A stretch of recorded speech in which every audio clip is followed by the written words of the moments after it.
So police announcing just in the last half hour that the man that they have arrested, 26-year-old, has been released from custody. They say he's no longer part of the investigation. It's quite a development. Yeah, it is, and it sounds like they've eliminated him completely from the investigation. But part of a fast-moving investigation, all investigators know, you literally follow the evidence that you have at the time. You prioritise that evidence as it comes in. Clearly, this was a priority to, first of all, identify, locate and arrest this suspect. They've clearly interviewed him overnight, looked at other aspects of the investigation that they have, the evidence they have, and decided to eliminate him at this point. So now they're still looking for a suspect. And Graham, I guess the other lines of inquiry will continue, but from the person looking on's perspective, it seems as if they've got one person, they've discounted him and they're moving on to the next. But this is the normal procedure. That's normal practice. You follow the evidence as it comes in. You prioritise that evidence, that information. This was clearly a priority for them to identify this individual, locate them and then arrest them. That becomes a priority, so you focus on that individual. Once you eliminate them, if you eliminate them, then you have to move on again to your next piece of evidence. So it becomes a priority. The investigators will have worked through the night. The interviews would have gone through the night. Whatever they've established, it's wrong to speculate, but whatever they have found at this stage has clearly led them to release him and eliminate him from the investigation. And to what extent will this be a frustration for police? To what extent are the early hours really important in an investigation? Yeah, they're really, really key, the information you get in. And as I said, you prioritise what comes in. So what looks like a priority initially, then as the evidence unfolds, as the forensics come back, as you speak to witnesses, you check maybe alibis, people say they were somewhere else, you need to follow that evidence up as well. Things change in an investigation. It is about following the evidence as it comes in and seeking the truth. And it's frustrating on occasions that you think you've actually identified the right course of action, but then other information comes in that negates it. It's a matter of balancing that and then refocusing again with the investigation team, as they've been doing from first thing this morning, refocusing again on where they are now. Now they've eliminated one suspect, is looking elsewhere. Talk to us about then their processing here, and I guess as well the messaging as well, because in the sort of 24-hour news and with social media, people are expecting to be told things. I mean, I guess we heard things from ACC, what's his name? Matt Longman, that perhaps back in your day you wouldn't have been telling the media, right? So there's more information that's coming out.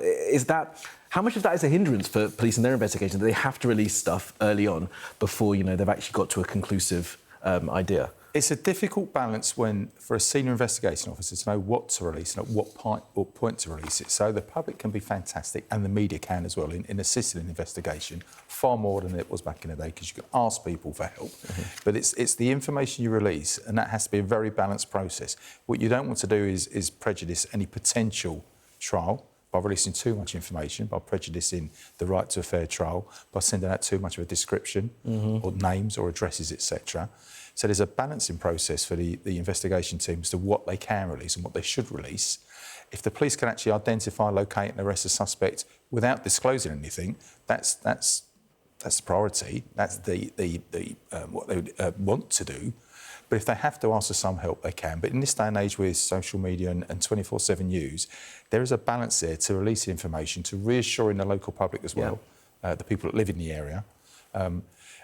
It becomes difficult for the investigation team to know what sort of information to release. You heard the press conference yesterday from ACC Matt Longman, who actually disclosed some parts of it. When he took questions at the end, most of it was, I can't answer that at this point, and I don't want to disclose that at this point. So it is very difficult, because I thought they were balanced questions, they were pertinent questions in relation to where the investigation was, but it's difficult for them to answer specific points without almost like disclosing where they are in the investigation, what the priorities are, because that might alert suspect or suspects.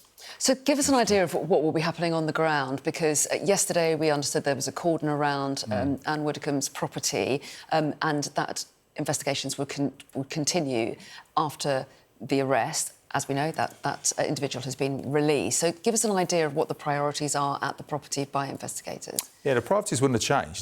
The arrest would have taken place, and that would have been like one of the main priorities, was to locate, identify, locate and arrest the first suspect.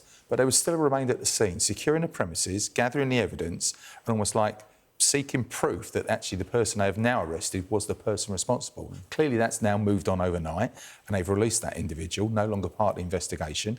So either items they found at the property or CCTV or footage they've obtained or witnesses they've spoken to has eliminated that individual. But the other process would have still gone on during the night. They would have still secured the property to still work their way very slowly and methodically through the property, gathering as much evidence as they can, either to prove that individual's involvement or to negate it, to disprove it. They've clearly gone for the latter. They've now released them. But that investigative process would have still gone on. You have to keep, and I kept saying this yesterday, keep an open mind at all stages, even though you've got somebody in custody. You don't then focus all your priorities on that one individual. You're still looking to seek evidence at the property from witnesses. It may well be today there be a renewed appeal for information based on what they've obtained at the crime scene overnight or from witnesses. It's a fairly, my understanding, fairly rural location. There's I think probably limited routes in and out of the property. It looks like it's on an apex, almost like a triangle of two roads.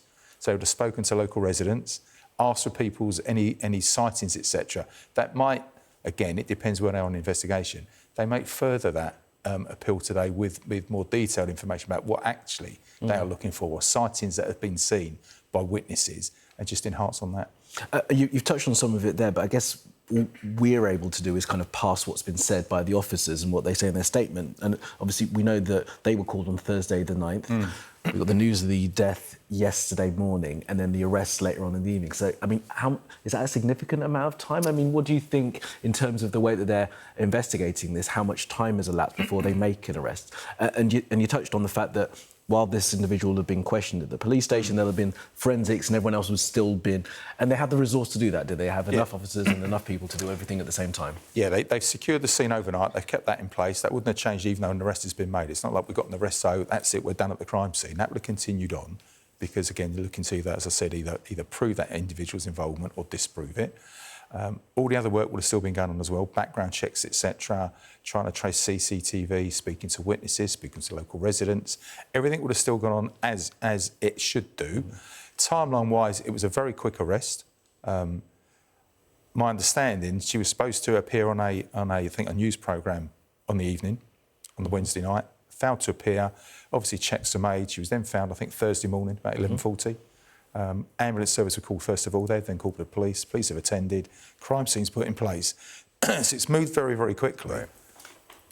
And to what extent do you expect the police to give public updates, given that she was such a high-profile figure? Is there more pressure on the police to share what they do know with the public? Yeah, excuse me. Yeah, there is. Because it's a high-profile case, there will be more pressure on them to put out as much information as they possibly can. The balance there is the justice process.